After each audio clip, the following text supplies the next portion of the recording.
Okay, first time I'm doing this. For those who know me, I don't need to explain.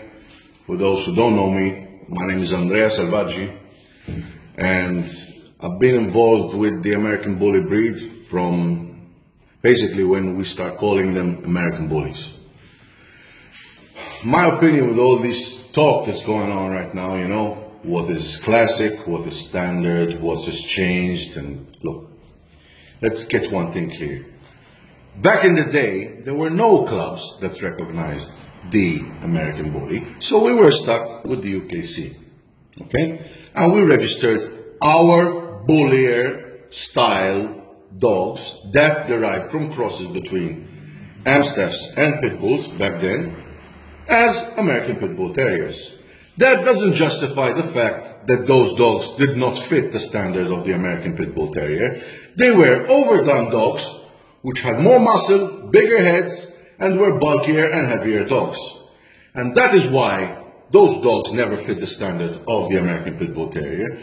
And that's how gradually we ended up having a standard of our own for the breed that we established with the name American Bully. Now, with all the things that people are saying today, yeah, because a classic, no, a classic is not an American Pit Bull Terrier, okay? You cannot put a bully in the same category of an American Pit Bull Terrier under the UKC standard, who does understand in pit bulls, okay, and who does understand with the heights, the weights of the breed, will tell you straight away, you can't call those dog pits because they're not pit bulls.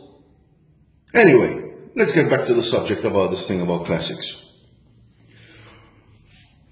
The problem is from day one that this breed, besides the fact that it's still very young, has too many varieties, okay? The varieties, in my opinion, were created to content the people who were breeding XLs, who were breeding overdone extreme dogs, who were breeding shorter dogs, and who were breeding standards.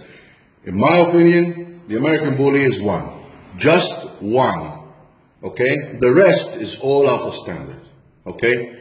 When we started breeding these dogs, we wanted a dog that looked like a hug dog, that was a bodybuilder on 4 fucking legs, walking by, a monster. Unfortunately today, you know, it's gone the other direction. You have people pushing fucking wheelchairs and prancing with their dogs on artificial turf, looking like, I don't know, like little fucking dolls. I mean, that's what you're proud of. That's what, because it sells. Listen, if you're in the business of making money, go make money elsewhere. There's so many other ways to make fucking money in the world. Why are you making these horrible little fucking creatures, you know, that end up dying after a couple of fucking days or months or years or whatever, you know? Don't associate that shit with the real American Bully. Don't do it. Because at the end of the day, you can't go around and tell me, hey, this is an American Bully, because you don't know what the fuck you're talking about. You don't know what the fuck you're talking about. Look, for me, in my opinion, there should have been always one standard. One standard. With the variation, we could say, for the pockets. Obviously, when it comes to the females, you have the females who are slightly shorter. Okay? But, other than that, you know, the American Bully should have been, and is meant to be, an extreme looking dog. Over the years, as we gradually bred and produced, yes, today, dogs that we own, that I own maybe, are more the original, the classic style American Bully, but never get them confused with an American Pit Bull Terrier, because that is an offense to the American Pit Bull Terrier breed, okay? If today, the American Bully has become more of an extreme dog with more mass and more bone, okay, over the evolution of breeding, don't mix up. That's the breed evolving, but it stops there. There, the silhouette is there, okay? There is fantastic specimens at the moment of the American Bully, and unfortunately, there are many people who are still breeding way the fuck out of the standard with dogs that look nothing like an American Bully. You look like a fucking mixed bulldog, you know? I mean, what's the fashion now with all this wrinkly, pug-nosed fucking face, brachycephalic dogs?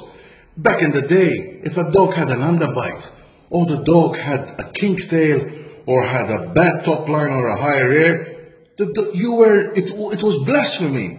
You wouldn't even consider using that dog or showing that dog. And today it's become something that's accepted with the public. Anyway, listen, maybe I'm as some people say, stuck in the past. But you know what? You have to know the past to be able to create a better fucking future. That's all I'm gonna fucking say for now.